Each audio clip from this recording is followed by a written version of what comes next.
It's funny. Have you ever noticed how some people just seem to roll with the punches no matter what life throws at them, while others, they're incredibly sensitive to their surroundings? Well, today we're digging into some really fascinating research that uses a powerful idea from botany to explain a growing social divide. And it suggests that boys, well, they might just be the more fragile bloom.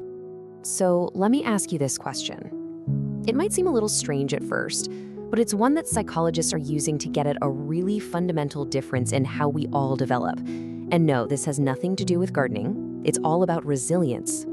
Think about it like this. On one hand, you've got the dandelion child. They're sturdy, they're resilient, they can pretty much grow and thrive anywhere. But on the other hand, you have the orchid child. They're a lot more sensitive. Now, in a supportive, nurturing environment, they can be absolutely spectacular, but they can wilt, and wilt quickly when conditions turn harsh. And this is where it all comes together. Here's the core finding from a growing body of social science research. When it comes to facing disadvantage, boys on average are more like orchids. They seem to be more profoundly affected by the environment they grow up in. So where do we actually see this playing out in the real world? Well, first, let's take a look at the poverty trap and see how a tough economic start in life seems to have a much stickier hold on boys. I mean, the data here is pretty stark.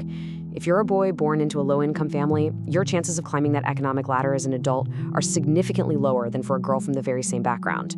That classic rags to riches story, well, it seems it's more likely to have a heroine these days. And we're not talking about a small gap here. Research out of Canada, for instance, shows that boys from the poorest families are twice as likely to stay in poverty as adults compared to girls from the same households. And this isn't just a Canadian thing, by the way. We're seeing similar patterns in the US and elsewhere. And this really gets to the heart of the argument from leading economists like Raj Chetty. The economic gaps we see between men and women later in life, they don't just appear out of thin air. Their roots go all the way back to childhood, where the data is telling us that the harsh conditions of poverty just do more harm to boys. Okay, so it's not just about family income. The research shows it's also about where you grow up. In fact, your zip code might have a bigger say in your destiny than you think, especially if you're a boy.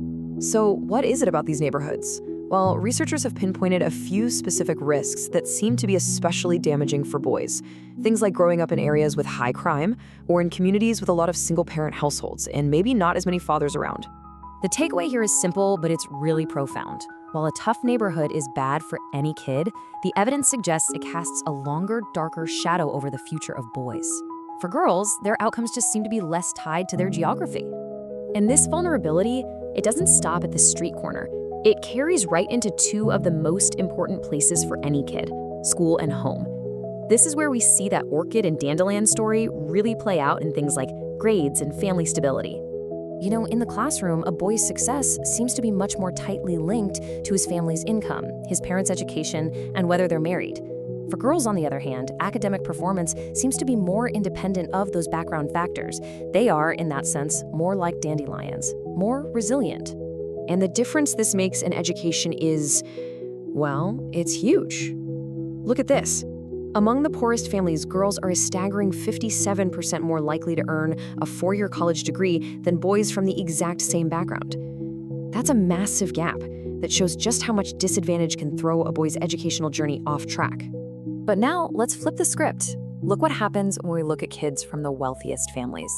All of a sudden, that gender gap in college graduation shrinks to just 8%. This perfectly illustrates that orchid idea, right? In the fertile soil of affluence, the gap all but vanishes. It's in that harsh environment of poverty where the boys fall so far behind. And it's not just about money either. The emotional climate at home is absolutely critical. The research is really clear on this. Boys get hit harder by family instability, and the absence of a biological father seems to be a particularly big factor. Economists Marion Bertrand and Jessica Pan put it pretty bluntly.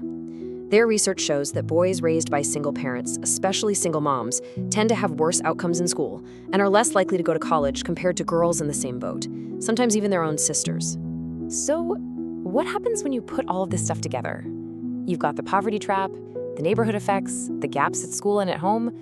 Well, you get a powerful, self-reinforcing pattern. A vicious cycle, really. Okay, so let's walk through it. It starts with men who, because of all these disadvantages we've been talking about, have weaker job and earning prospects. This, in turn, creates a disadvantaged environment for their own sons. And just like that, the vulnerability gets passed down, locking in the whole gender gap for another generation. And listen, this isn't just a series of isolated events. As MIT economists David Otter and Melanie Wasserman warn, this is a system that can actually feed on itself, where the problems of one generation become the cause of problems for the next. And that leaves us with one last really big question to think about. What are the consequences for our society when one gender's potential is so much more dependent on the lottery of birth, on the family, the income, and the zip code they just happen to be born into? The research suggests this isn't just a question about boys. It's a question about what equality really looks like.